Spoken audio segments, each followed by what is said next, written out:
Сәлем достар, менің каналыма қош келдіңіздер. Бүгін сіздермен осындай көкөністерді қысқа қалай сақтаймыз сол жайында бөліспекпін. Сондықтан да видеоны соңына дейін қарап, және де қазақша контентті каналдың дамуына үлестеріңізді қосып, каналыма жазылып, лүпілдетіп, пікірлеріңіз болса, пікірлеріңізді де жаза кетіңіздер. Көкөністерді осылай қысқа сақтайтын боламын, себебі қыста бұл көкөністердің бағалары кішкене қымбаттайды. Сол себепті көкөністерді қысқа сақтағанды мен өзім жақсы көремін, және де тураулы тұрады. Осылай тек пакеттен алып, зип пакеттен алып, тек оны сала қоясыздар. Енді видеоны соңына дейін қараңыздар. Ол үшін жаңағы осындай көкөністерімізді, яғни өзіңіз қандай көкөністерді ұнатасыз, сол көкөністерді алып аласыз. Содан соң оны құп-құрғақ етіп сүртіп алатын боламыз. Ешқандай да су я дымқыл болмауы керек. Мен алдымен осылай баялдыны алып алдым, яғни баклажанды. Оны осылай артық емес керек емес жерлерін, артық жерлерін алып тастаймыз. Содан соң керек емесше турап аламыз. Мен көбейтіп, яғни 4 бұрышты қылып турап алатын боламын. Өзіңіздің қалауыңызша турап алатын боласыз. Содан соң оны бетін жауып, осылай тәрелкеге саламыз. Содан соң бетін пищевой пленкамен жауып, тоңазытқышқа, мұздатқышқа салып қоятын боламыз. Келесі кезекте мына жерде болгар бұрышымызды, оның да керек емес жерлерін алып тастап, осылай 4 бұрышты қылып турап алатын боламын. Мен кішкене ірілеу қылып, 4 бұрышты көбейтіп турап алатын боламын, себебі қыста лагман пісіргенде сонда қосатын боламын.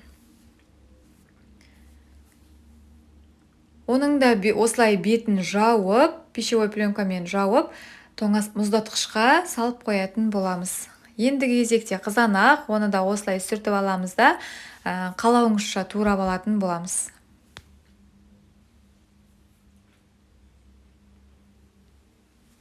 Мен осылай дөңгелек қылып, жартысын ортасынан кесіп турап алдым. Оны мен қыста пицца пісіргенде бетіне салуға.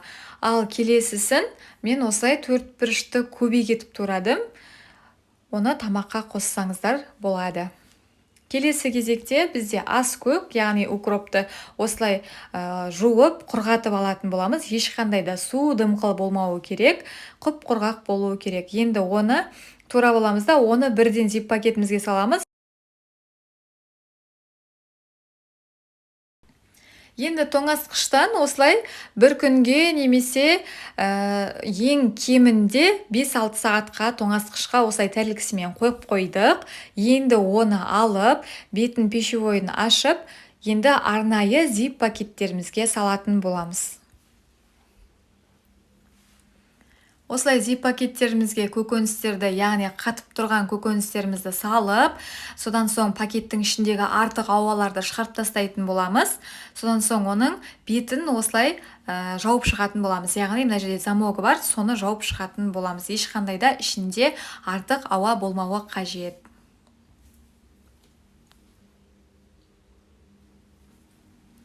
Мына жерде барлығында осылай баялдымызды да, қызанағымызды да барлығын осылай тәрелкемізден алып, жаңағы зип пакеттерімізге салып шығатын боламыз.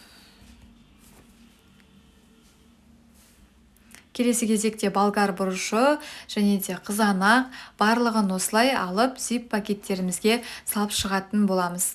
Мінекей сонымен біздің зип пакетке салынған көкөністеріміз дайын болды. Мінекей осылай салып шықтық. Енді оны мұздатқышқа қанша уақыт сақтасаңыздар да сақтап қойсаңыздар болады. Оны тамаққа қосатын кезде ешқандай да ерітпейміз.